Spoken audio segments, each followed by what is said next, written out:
अभी चक्रवृद्धि ब्याज का पार्ट 2 वीडियो अभी आपके सामने आ रहा है। क्वेश्चन है 20% प्रति वर्ष की दर से 2 वर्षों के लिए चक्रवृद्धि ब्याज और साधारण ब्याज के बीच का अंतर 160 रुपया है, तो मूलधन कितना होगा। इसका सिंपल सा फॉर्मूला है, सिंपल सा ट्रिक है जो हर एक लोग बताते हैं कि 2 वर्षों के लिए जब दिया रहे तो क्या करना है, आर स्क्वायर बाई 100 कर देना है, जो ये 2 वर्षों के लिए ही लागू होता है। तीसरे वर्ष का होगा ये लागू नहीं होगा। जैसे 2 वर्ष के लिए है तो आर स्क्वायर बाई 100, आर कितना है 20% का स्क्वायर बटे 100,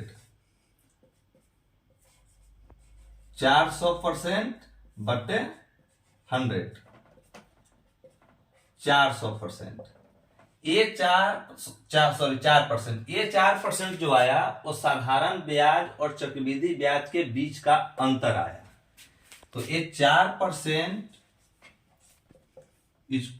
160 का मान हो गया, क्योंकि इस दोनों के बीच का अंतर 160 दिया हुआ है।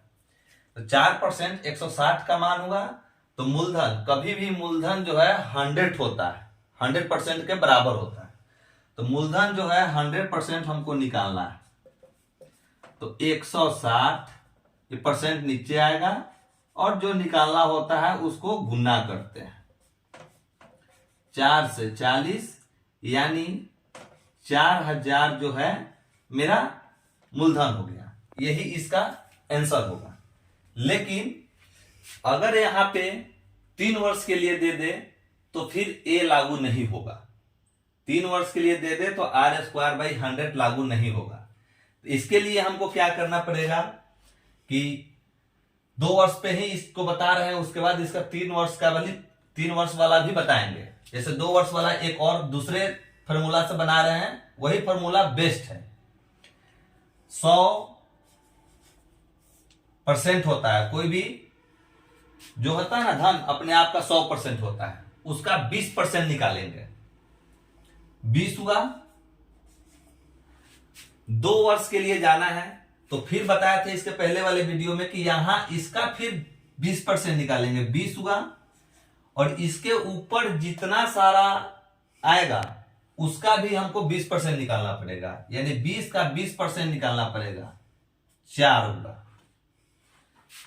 अब दोनों का जो है ये जो दोनों हुआ ये मेरा साधारण ब्याज हुआ, और यही जो है ना ब्याज के ऊपर जो ब्याज लगा है यही चक्रवृद्धि ब्याज होता है।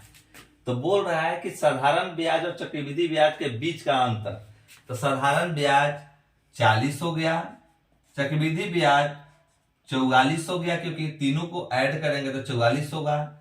दोनों का अंतर 4%, इसी का वैल्यू दिया हुआ है यहां पे 160। यहीं पे हमको फिर 100% का वैल्यू निकालना है।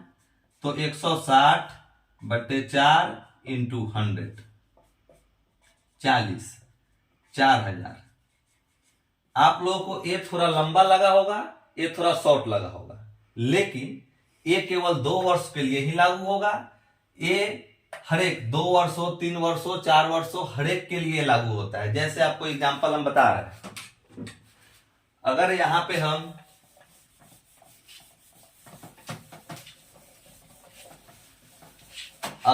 पे हम इसको 2 वर्ष के जगह पे, क्वेश्चन सेम रहेगा, इसको 2 वर्ष के जगह पे केवल 3 वर्ष लगा दिए।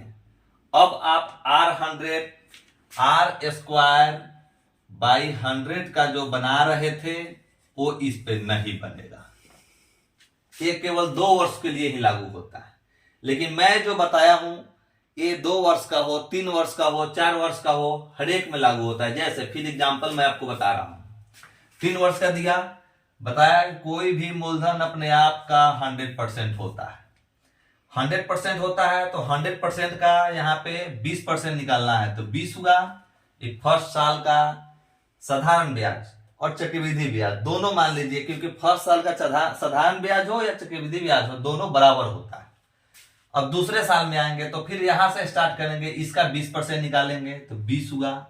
इसके ऊपर जितना है उसका हम 20% निकालेंगे, तो यहां पे 4 हुआ। फिर उसके बाद 3 साल का निकालना है मुझे, तो फिर यहां से स्टार्ट करेंगे 20%। उसके बाद यहां आएंगे, इसका भी 20% निकालेंगे 4, इसका भी 20% निकालेंगे 4, और इसका भी 20% निकालेंगे तो 0.8। क्योंकि इसके ऊपर जितना भी सारा है सबका 20% निकालना है, क्योंकि यहां जब निकाले थे तो इसका भी तो 20% यहां पे निकाल के लिखे थे ना। तो अगर चौथा साल में जाना होगा तो पूरे का फिर 20% निकालना पड़ेगा।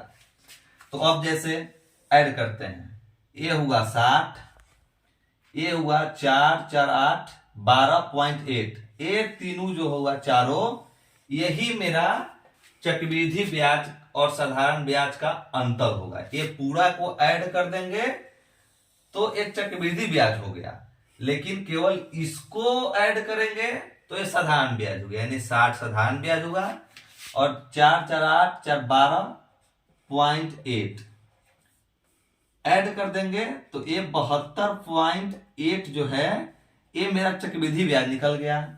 और बोल रहा है दोनों का अंतर, तो चक्रवृद्धि ब्याज मेरा 72.8 और साधारण ब्याज मेरा 60, यानी 12.8% मेरा दोनों का अंतर निकल गया। और दोनों के बीच का अंतर दिया हुआ 160, यानी 12.8 का वैल्यू 160 है। हमको 100 का वैल्यू निकालना है, परसेंट। 160 बटे 12.8 इंटू 100, पॉइंट काटेंगे 10 बैठाएंगे, 16 8 4 दूना 8, 4 से 25, 2 से 5, यानी 25 पचे 125 पर 0। ये मेरा एग्जैक्ट आंसर हुआ। इसीलिए बोले हैं कि कोई भी चक्रवृद्धि ब्याज के क्वेश्चन को इस पे बनाने का अभ्यास डालिए, इस पे बनाने का अभ्यास डाल लीजिएगा खंड वाले पे, तो कोई भी क्वेश्चन में आपको दिक्कत नहीं होगा और बहुत सारा फॉर्मूला आपको याद करने की भी जरूरत नहीं पड़ेगी। इसलिए इस पे ध्यान दीजिए। और ऐसे ही चक्रवृद्धि ब्याज का क्वेश्चन अभी 2-4 वीडियो और बनाएंगे, आप लोग जो है ना देखें और प्यार दें। और